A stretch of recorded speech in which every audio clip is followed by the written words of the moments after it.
Terra Nova debuted just a couple weeks ago at Right. 8 o'clock on Fox. 2-hour pilot aired. Now, here's the deal. I wanted to watch the pilot, but of course you know what time slot that is. At least in the East Coast, you're fighting Monday Night Football. Oh yeah. So that's a brutal choice for me. Yeah, it's hardcore. Yeah.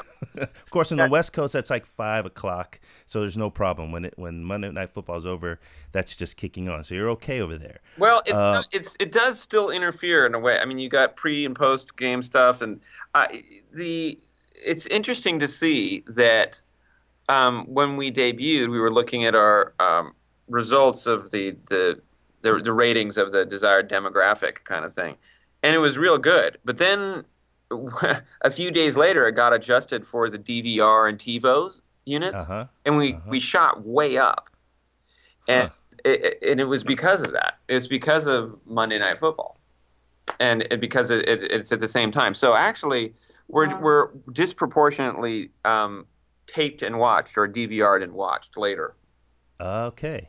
Yeah. Well, if it wasn't for that, I wouldn't have been able to see. In fact, I mean, I don't DVR, I don't TiVo, I don't any of that. So if it wasn't for, reverting back to the Steve Jobs thing, if it wasn't for iTunes putting that pilot out there for free, Yep. I would have had a much harder time seeing it. So, so it debuts. The music for it is I get to use the G word, which I don't get to use very often, which is grand. Right. And so tell me about how you got into that project and where they said to go with the music. Well, that was definitely the orders came down from the top on that one. You mean And Steven Spielberg? yeah, it was Steven, and he, we'd worked together on Eagle Eye before, and Mm-hmm. he is big music guy. Definitely Yeah. is involved in that process quite a lot, and so he wanted something very thematic and orchestral. Now, Fox hadn't done an hour-long drama that was orchestral, and I well can't even remember. And in fact, Fox couldn't even remember. But he really wanted me to do it, and as well as had worked with Brandon Braga before on Star Trek, and Alex Graves, who directed the pilot, was temping with my music. So it was kind of from all three sides at that point. You were talking about. I had my foot in the door for kind of like, hey, at first we were talking about, do you want to write the theme? And in kind of like, what kind of involvement would I have? And it kind of, once Stephen had pushed through the idea that we were able actually to do the series with live orchestra and treat each one like a film, Mm-hmm. each episode like a film, then that definitely caught my eye a lot more. And of course, Peter Chernon's involved as a producer, and there's quite a few. But when it came down to it, it was let's have a centralized few themes for the show, do it orchestrally, want it to be grand, as you say, but also there's the mystery of this world that's our world, but it's 85 million years ago, so it kind of has to have this semi sort of magical feel to it, or at least mysterious in a way that is beautiful. And then of course there's almost a slight bit of Old West element to it as well, because it's a new frontier. There are pioneers out there, and so all these things kind of dovetailed into what ended up being the pilot, and then we just kind of had momentum from that, and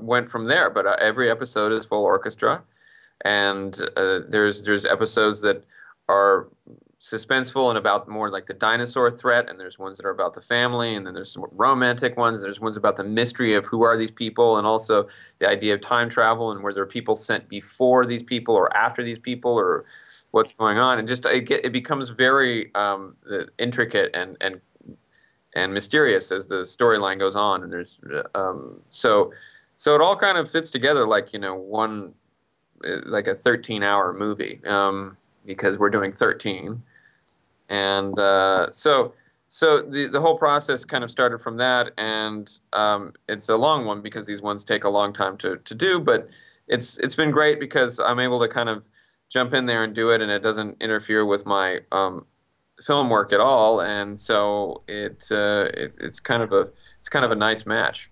How is that?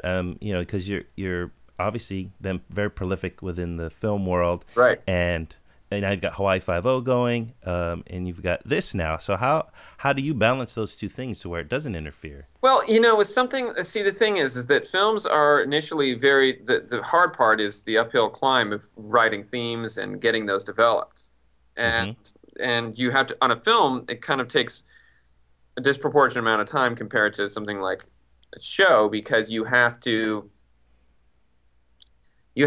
really nail all of those elements every single time you do a movie. It's brand new, and you want to start over. And so you starting over every single time, it definitely makes it more difficult. So, Right. as something like Terra Nova, right from the get-go, I treated the first one, the pilot, as a film, and everything's kind of in terms of the themes are written. Hmm. And then what you're doing is you're doing variations on themes and all sorts of that kind of thing, which to me comes a lot more quickly.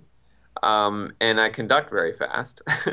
So, I'm able to kind of just go in there and do it. It's great care is being taken, but I don't have to have the second guessing, very tiring and exhaustive process of coming up with new themes. Hmm. Okay. So there's a difference. Would you say that there's does composing for television programs change and evolve as it does in for film music? I mean, you did Star Trek Enterprise a few years ago. Has much changed since then, or is the process pretty much the same now? Well, the process is different in that I'm I'm just more established as a film composer, so I'm Mm, given a lot more latitude, I think. I see. There's a certain amount of trust there. Hmm. The other thing that's changed is that um, it hasn't changed for me necessarily because I wanted to go back to doing something like Terra Nova that has the sound of being orchestral. I wouldn't do it unless I was able to do it live. Hmm. Okay. It just there's no purpose for me to do it. I'm doing the show because I'm doing it for Brandon and Steven and Renee and Peter and everyone also. But I really enjoy the storyline. But unless I'm going to do something that I'm proud of and that I think is musically um, uh, forging some new territory for me, just personally as a composer, there's no point in it whatsoever. It's Yeah. I'm fortunate in the sense that I don't need to, you know, I'm doing things based on what I would like to do, and if it really has um, some kind of reason apart from being a job, and so for me, the fact that Star Trek Enterprise was kind of that it had orchestra and I was able to do it that way, and I was a huge Trekker, still am. Hmm. Trekker, Trekkie, I don't care. You can call me either. And like that was why I did that. And then with this, it was like kind of the same thing. So it has to be the right scenario. And same with Hawaii Five O. And I work with Alex Kurtzman and Bob Orsi a lot. And Mm. those are the producers of it and writers.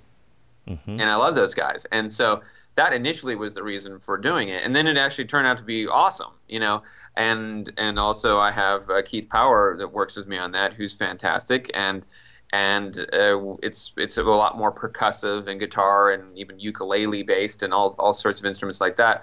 So Right. that's cool, and I can and it can be done from my studio, and that's kind of always an ongoing process. And there's always people here playing on it and working on it, and so I'm able to kind of also work on that as much as I can and get themes established, and then Keith does a lot as well, and he really he's killing it on it. So that's another one of those things that it does. It's done in a way that frees me up to kind of do it as I wouldn't say it's just for fun, but it is fun and I enjoy doing it. So it doesn't feel like in a sense that it's work. I mean, I just conducted yesterday at Fox for Terra Nova, and it was a blast.